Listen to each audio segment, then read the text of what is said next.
participé à cette interview comme une contribution pour la Journée internationale des femmes. Le but de ce projet est de nous donner l'opportunité de communiquer avec des femmes qui nous inspirent à l'ONU.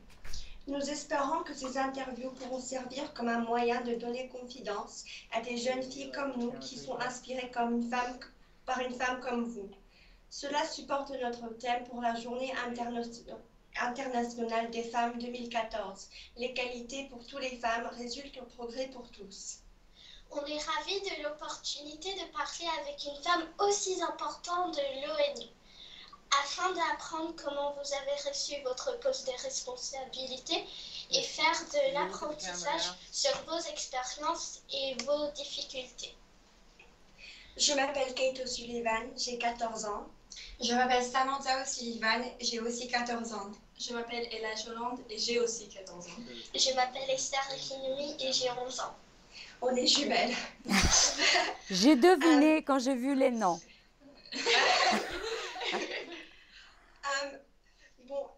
Premièrement, comment se déroule une journée de travail typique pour vous et sur quoi travaillez-vous en ce moment et quelle est la partie de votre travail que vous préférez?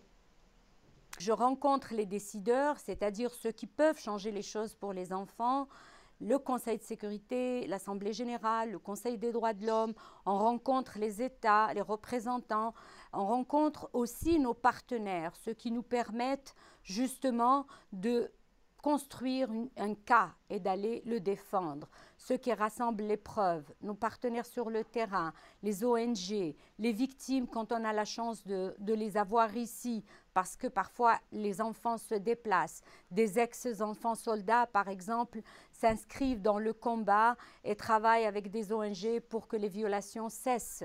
Donc je rencontre ces gens-là, je rencontre les pays concernés où le conflit se trouve, leurs représentants ici à New York ou à Genève où je suis. Je me déplace chez les bailleurs pour essayer de les convaincre. Et donc ça, c'est tout le travail qu'on fait pour rassembler les preuves et faire le plaidoyer et demander à ce que les choses changent. Comment les choses changent? Soit en ayant les moyens de faire pression, de faire la sensibilisation pour ceux qui ne savent pas ou ne comprennent pas, pour assurer plus de protection pour les enfants, déployer des troupes, par exemple des Nations Unies, renforcer le mandat d'une mission des Nations Unies dans un pays où le conflit existe, pousser à ce que l'aide et l'appui arrivent aux enfants, à ce qu'ils soient protégés, convaincre les bailleurs qu'il faut apporter de l'aide financière ou de l'expertise pour permettre à ce que ceux qui ont fui les zones de combat, ceux qui sont réfugiés, aient un minimum pour pouvoir résister et pour un jour revenir chez eux, notamment assurer l'école, assurer la protection. Tout ce travail, on le fait ici, donc c'est un travail beaucoup plus de plaidoyer, mais aussi, comme j'ai dit, rédiger des rapports, rassembler les moyens pour défendre la cause. Et une autre partie du travail, c'est d'aller dans ces zones de conflit, rencontrer les enfants, rencontrer ceux qui violent les droits des enfants, essayer de les convaincre ou de mettre la pression sur eux pour qu'ils cessent les violations, comprendre comment ça se passe sur le terrain pour aider au mieux à ce que les violations cessent, à ce que les enfants aient la protection, à ce qu'ils puissent continuer à aller à l'école, à ce que leurs écoles ne soient pas occupées par des militaires ou à ce qu'elles soient transformées en des lieux de détention ou d'arrestation.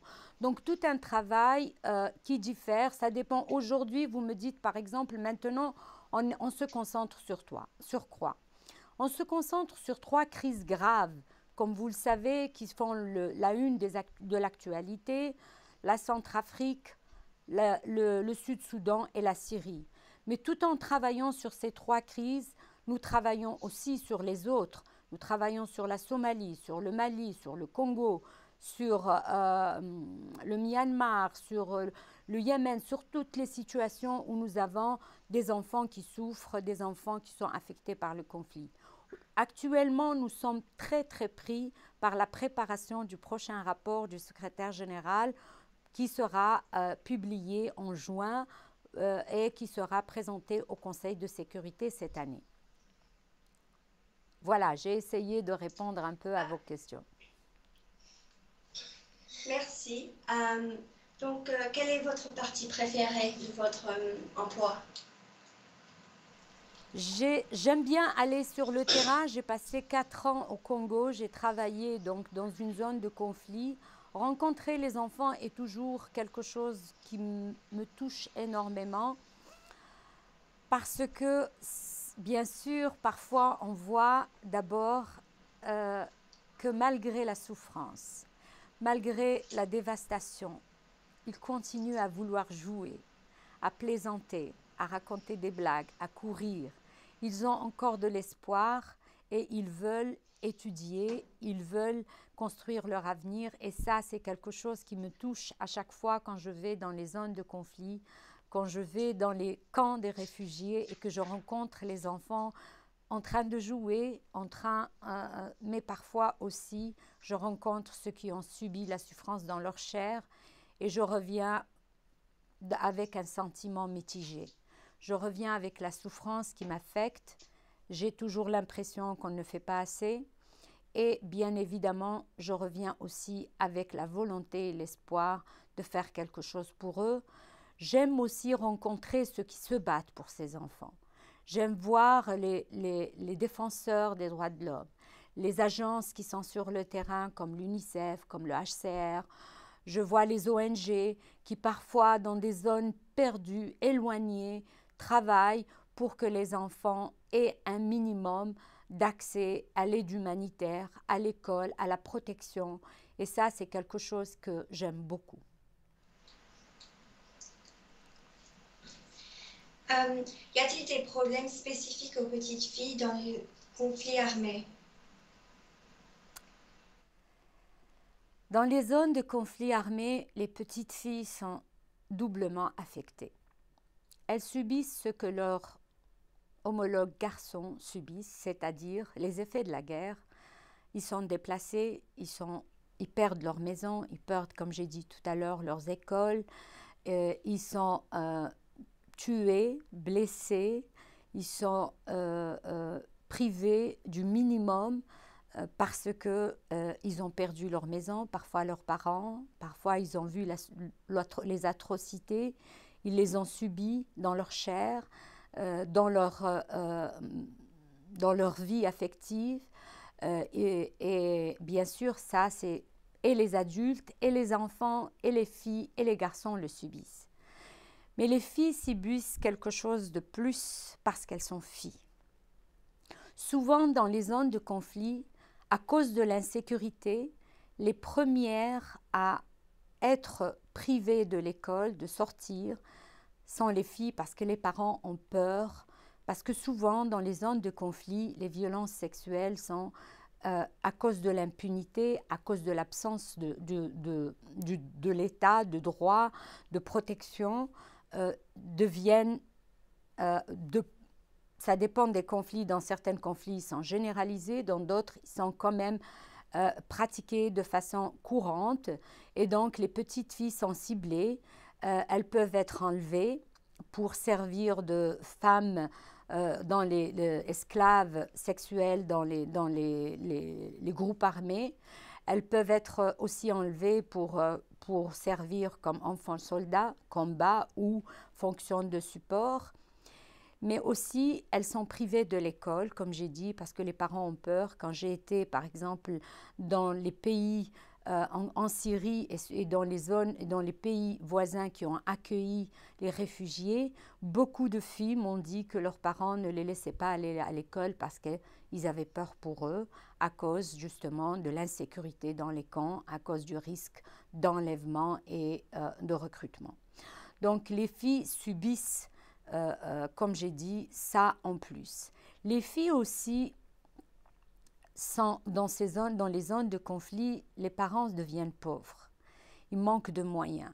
Ils ne peuvent pas nourrir des familles nombreuses et souvent on marie les filles à un âge précoce. Même dans des pays qui ont dépassé ce stade reviennent, et on l'a vu en Syrie par exemple, où de plus en plus, j'ai rencontré des gamines de votre âge, parfois un peu plus. J'ai vu des filles de 17, 18 ans qui avaient déjà des bébés. Donc ça, c'est quelque chose qui affecte les filles, les mariages précoces. Quand elles subissent les violences sexuelles, le risque pour ces filles, qui sont encore des gamines, c'est d'avoir des bébés.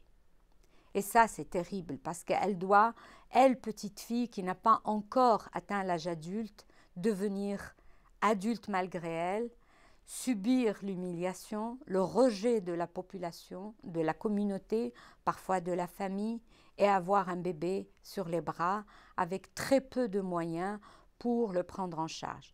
C'est ça qui est le plus terrible, qui affecte le plus quand vous allez dans les zones de conflit et que vous voyez des petites gamines de 14-15 ans qui ont des bébés, qui sont rejetés par leur famille et qui n'ont pas un métier, qui n'ont pas été à l'école. Et donc, vous pouvez imaginer ce que sera leur avenir, leur devenir. Pensez-vous qu'il existe une prise de conscience globale à propos des problèmes d'enfants dans les conflits armés, ou trouvez-vous que parfois les gens préfèrent faire semblant que ce problème n'existe pas? Je crois qu'aujourd'hui, quand même, si on compare avec le passé, si vous prenez, si vous vous amusez à aller chercher des documentaires sur des guerres anciennes, vous verrez que certaines violations qui affectent les enfants sont totalement occultées. On n'en parle pas, on parle des destructions, on parle des enfants qui meurent, mais personne n'aborde, par exemple, les violences sexuelles, personne n'aborde la thématique des enfants soldats, parce que c'était considéré comme normal que les enfants participent à l'effort de guerre.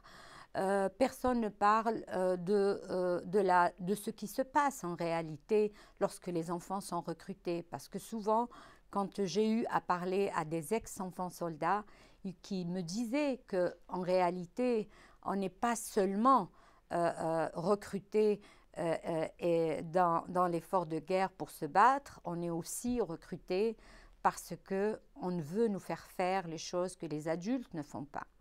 Donc on nous met en avant pour être les premiers à mourir. On nous utilise comme des objets sexuels. On nous force à aller commettre des atrocités dans nos communautés, dans nos familles, pour couper le lien avec les familles et pour qu'on reste donc à la disposition du commandant qui est notre chef, qui devient notre parrain, parce qu'on n'a pas d'autre solution, on n'a pas d'autre option, on a perdu l'espoir de revenir chez nous. Et donc ça, c'est quelque chose qui, par le passé, n'est pas raconté. On ne l'entendait pas. Aujourd'hui, tout le monde est conscient. On en parle beaucoup plus. Les médias sont... vous avez vu, par exemple, dans les conflits, la thématique des enfants est médiatisée. On sait que les enfants sont recrutés. On sait qu'ils subissent des souffrances. On sait que les filles sont violées. On sait qu'il y a l'esclavage sexuel dans les groupes armés et dans les forces armées. On sait que les enfants sont victimes, pas seulement collatéraux d'une guerre, mais on les oblige à faire la guerre des adultes et à la place des adultes. On sait qu'il y a des bombes suicides qu'on confie à des enfants. Donc il y a une réalité que personne ne peut aujourd'hui prétendre occulter ou dire ce n'est pas vrai, ça n'existe pas chez nous. Les gens essayent parfois de minimiser, ils essayent de réduire leurs responsabilités, accuser l'autre, mettre la responsabilité sur l'ennemi, mais aucun ne peut dire les enfants ne sont pas affectés, les enfants ne sont pas associés, les enfants ne souffrent pas. Sauf bien évidemment des cas marginaux, mais en réalité, c'est une thématique qui est reconnue, qui existe. Et je crois que le fait déjà d'avoir un représentant spécial du secrétaire général, qui a le grade de secrétaire général adjoint, qui représente ce mandat, qui parle au nom de ses enfants, que ce mandat soit à la fois considéré comme un mandat qui concerne la paix et la sécurité dans le monde, donc le Conseil de sécurité, et on rapporte au Conseil, qu'on considère qu'il s'agit aussi d'une question qui touche, qui est au cœur des violations des droits de l'homme. Et donc on rapporte au Conseil des droits de l'homme à Genève qu'on considère que c'est aussi quelque chose qui concerne tous les États membres des Nations Unies, c'est-à-dire les 193 États, puisqu'on fait rapport aussi à l'Assemblée générale pour demander aux 193 États qui composent les Nations Unies de prendre des mesures pour que les enfants ne souffrent pas autant dans ces conflits et pour influencer l'effort de guerre. Nous sommes aujourd'hui, comme vous le savez, nous sommes arrivés avec les jugements de la Cour pénale internationale. Premier jugement de la Cour pénale internationale, c'est quoi? C'est le jugement de Thomas Lobanga. Pourquoi Thomas Lobanga a été condamné? Pour recrutement d'enfants au Congo. Pourquoi Charles Taylor, un ancien président du Libéria, a été condamné par le tribunal spécial du Sierra Leone? Parce qu'il avait appuyé des groupes armés qui ont recruté, mutilé et tué des enfants. Donc ça, aujourd'hui, personne ne peut dire nous ne savons pas ou les enfants ne sont pas concernés ou le recrutement est un crime. Nous sommes arrivés à ce stade, mais les violations continuent. Donc le combat n'est pas terminé, mais la sensibilité existe.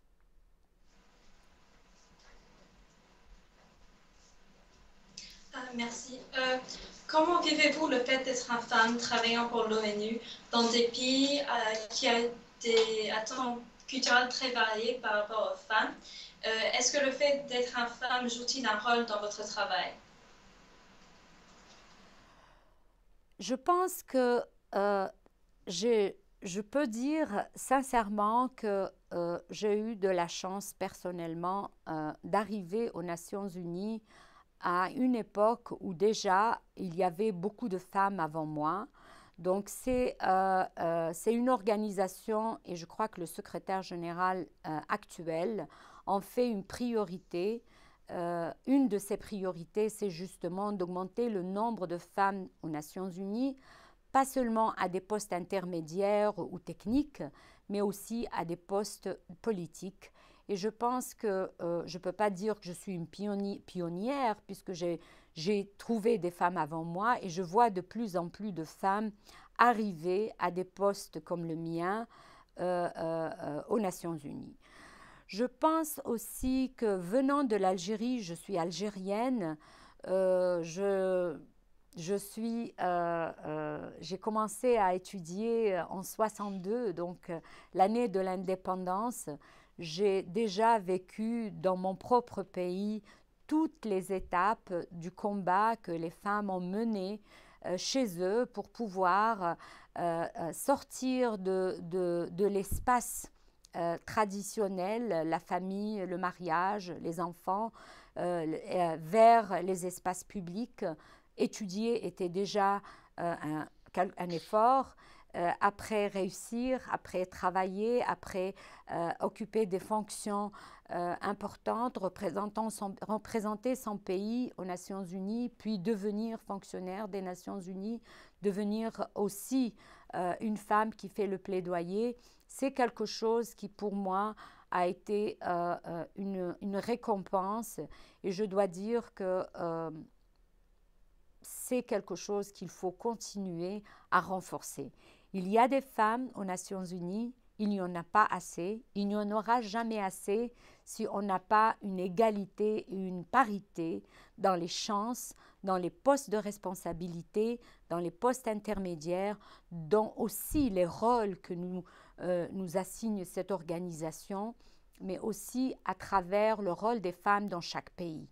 Parce que c'est quand les femmes dans chaque pays obtiennent leurs droits, sont reconnues comme partenaires à part entière, obtiennent des postes de responsabilité, que nous pouvons changer les choses ensemble. Il y a des choses que seules les femmes dans certains pays, encore pas assimilées ou acceptées au niveau masculin, peuvent ramener sur la table pour faire changer les choses.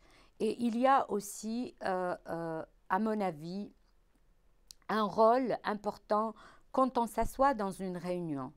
Si on n'est que des hommes ou que des femmes, on peut ne pas maîtriser l'ensemble des perspectives d'une problématique. Et c'est important que nous sommes deux sur le terrain, dans la famille, dans la vie, et c'est important que lorsque nous abordons les problèmes du monde, lorsque nous essayons de répondre à des situations extrêmement complexes, il faut que nous soyons deux, il faut que les femmes soient là, il faut qu'elles aient non seulement là, mais pas là pour prendre des notes, pas là pour être secrétaire comme ce fut le passé, vous le savez, mais être là pour prendre part à la décision, pour élaborer les processus et pour aussi arriver à des solutions justes et à des solutions qui vont assurer la pérennité de la paix, la stabilité et le développement dans des pays où le respect des droits de l'homme ne peut pas se faire si la moitié d'une société est discriminée, marginalisée ou réprimée. Donc, bien sûr, le rôle de femme est important, il faut qu'il soit là. Est-ce que moi, je considère que c'est un avantage ou un inconvénient? Ça dépend à qui on parle, ça dépend de quelle situation, dans quelle situation on est. Parfois, ça peut vous avantager parce qu'on vous laisse parler, parce que vous n'êtes pas perçu comme une menace, ou bien parce qu'on ne vous prend pas au sérieux, parce que vous êtes femme, donc on vous laisse parler, et ça vous permet de faire passer des messages et parfois de changer l'esprit de celui à qui vous vous adressez, avec le temps bien évidemment, mais au moins faire un tilt dans sa tête. Parfois c'est un handicap et il faut le dépasser, il faut se battre, il faut trouver d'autres moyens pour y arriver, pour convaincre. Donc on passe notre temps à étudier les méthodologies, les démarches, les stratégies pour être le plus efficace, le plus effectif et le plus proche des solutions durables et qui nous permettent d'avancer dans la construction de la paix. J'espère que j'ai répondu à votre question. Merci. Comment était votre vie quand vous étiez au lycée? Et quel métier vouliez-vous alors exercer?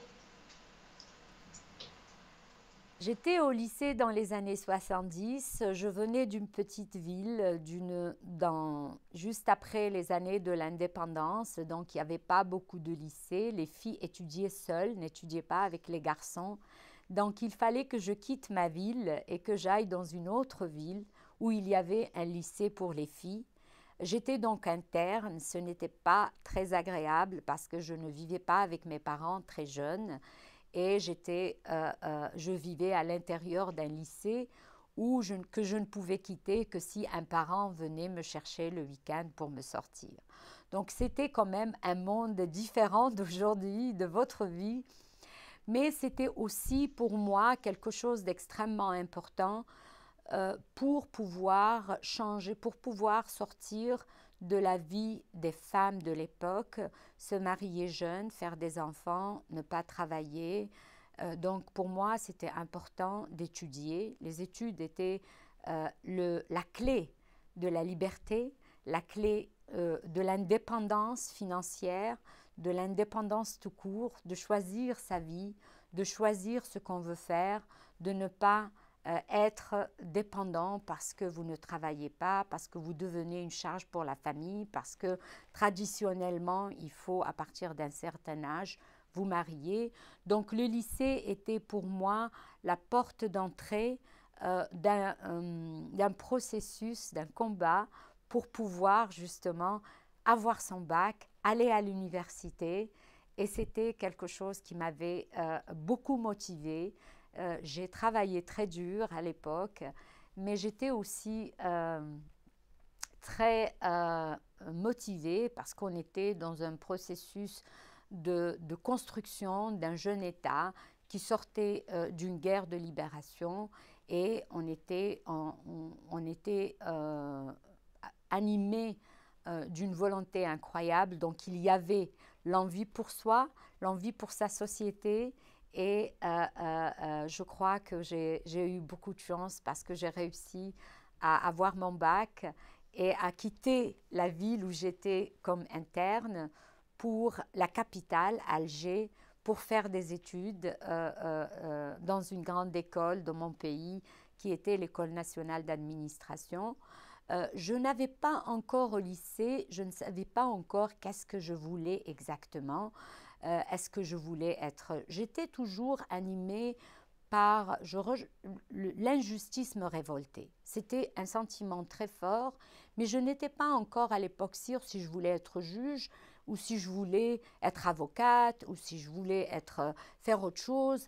Donc, je me suis donné la possibilité de réfléchir encore plus dans une grande école où j'avais 2 années de tronc commun avec une perspective d'ouverture sur 4 disciplines, la magistrature, la diplomatie, l'économie et l'administration générale pour choisir. Et en 2e année, j'ai décidé de faire le droit et de choisir la magistrature où j'ai été juge par la suite. Merci. Qui était une source d'inspiration pour vous lorsque vous étiez à l'école et maintenant?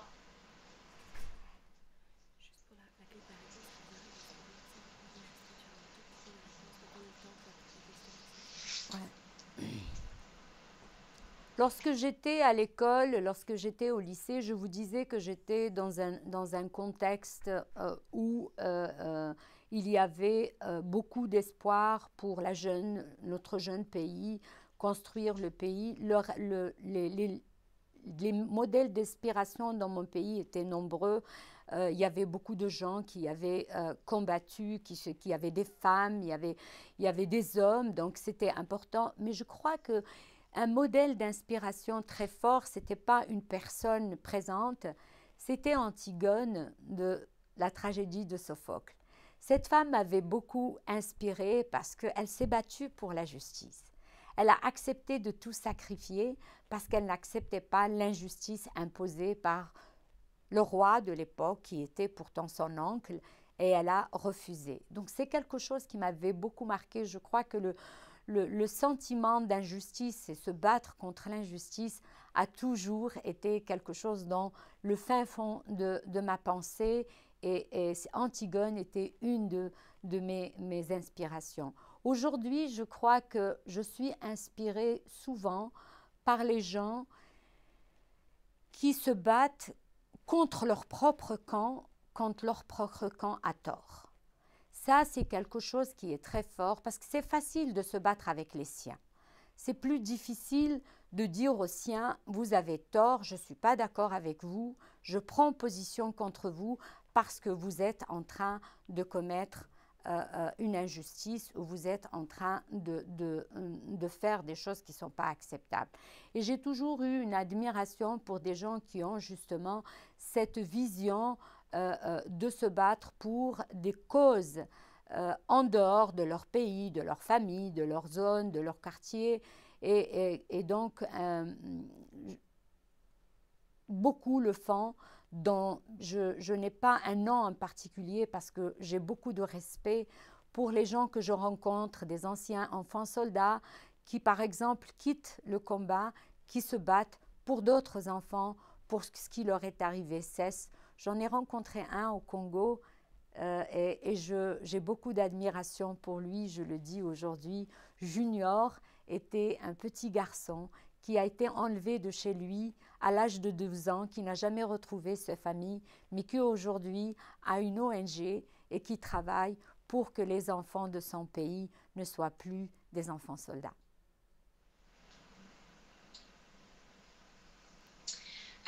En tant que jeune femme, nous apprenons à être résistantes. Pouvez-vous nous parler de moments où vous avez dû être résistante? Je crois qu'on résiste tous les jours. Ce métier est difficile. Il y a beaucoup de satisfaction parce que quand vous faites avancer les choses, même si on ne fait pas toujours assez, on a toujours envie de faire plus et on a toujours l'impression qu'on ne fait pas assez parce que les souffrances sont toujours là, les crises sont toujours là et les problèmes sont complexes et on n'arrive pas toujours à faire ce qu'on veut au moment où c'est nécessaire et on se voit la souffrance. Regardez ce qui se passe en Centrafrique, c'est un drame et on n'arrive pas à arrêter la souffrance des gens, ça continue, on se bat. Donc résister, c'est toujours fait partie du combat que nous menons pour les vulnérables. Les gens pour lesquels on se bat, c'est des gens qui n'ont pas de voix. C'est des gens qui ne peuvent pas faire les choses par eux-mêmes. Donc, bien évidemment, vous êtes obligés de résister chaque jour, résister à ceux qui ne veulent pas vous entendre, résister à ceux qui ne veulent pas admettre que ce qui se passe est inacceptable, résister à ceux qui veulent faire croire qu'ils ont déjà tout fait et qu'il n'y a plus rien à faire avancer les choses, ne pas accepter, se résigner, c'est un combat de tous les jours parce que ce n'est pas facile de convaincre ceux qui ont intérêt à ce que les choses se fassent au détriment des faibles, parce que c'est plus facile de réprimer les faibles. Quand vous allez dans une prison, que vous trouvez des personnes détenues arbitrairement, des personnes qui ont été torturées, que le tortionnaire est en face de vous et que vous n'avez pas les moyens de lui faire payer tout de suite, vous devez prendre votre courage à deux mains, travailler pour qu'un jour il répondra de ses actes. Donc c'est un combat de tous les jours, mais c'est aussi un combat nécessaire pour ceux qui souffrent, parce que sans ça, ils continueront à souffrir et personne de leurs bourreaux ne payera pour ce qu'ils sont en train de faire. Donc résister, oui, toujours, et pour la bonne cause. L'un des piliers d'apprentissage de notre école est l'esprit d'entreprise. Quels conseils donnerez-vous aux jeunes femmes dans le monde sur la façon de réussir sur la scène mondiale pour relever d'importants enjeux mondiaux et aider la communauté mondiale? Je dis qu'on est dans un monde où aujourd'hui les femmes ont toutes leurs chances. Elles sont à l'école, elles sont de plus en plus à l'université, elles sont dans les lieux de travail. Dans beaucoup de pays, la parité est atteinte, dans d'autres, ce combat est encore à mener, mais il y a des opportunités extraordinaires. On a besoin de femmes dans les instances qui décident du bien-être ou du désastre dans le monde. C'est important que vous soyez là, vous avez des opportunités. Ce que je dis, ce que je vous conseille, c'est qu'il faut se renseigner, il faut s'informer, il faut se préparer. Il y a de la concurrence parce que le monde entier postule pour ces organisations, mais ce n'est pas impossible, ce n'est pas quelque chose qui est inaccessible, c'est quelque chose qui est à portée de votre main. Nous avons besoin de vous, ce n'est pas seulement pour vous, c'est aussi pour le monde, c'est aussi pour nous, c'est aussi pour nos enfants, c'est pour notre planète. Nous avons besoin de gens qui croient aux idéaux des Nations Unies, nous avons besoin de gens qui considèrent que cette organisation, avec toutes les faiblesses qu'elle peut avoir, parce que c'est une organisation humaine, mais c'est une organisation qui permet, comme le dit la charte, nous les peuples du monde, aux peuples du monde, de dire leur volonté, de l'imposer au gouvernement, de se battre pour que les principes de la charte, pour que les droits de l'homme, pour que le développement, pour que le respect de la parité soit mis en application, soit imposé à ceux qui veulent le rejeter. Donc nous avons besoin de vous, il faut travailler, il faut étudier, s'armer des diplômes, mais aussi s'intéresser aux autres peuples, se cultiver, lire, comprendre, vous donne une portée et une perspective qui va vous permettre d'être utile dans cette organisation. Je vous encourage à vous préparer dès maintenant et à venir et à postuler quand il y a des postes et à faire des stages dans cette organisation. Ça vous donne une perspective extraordinaire.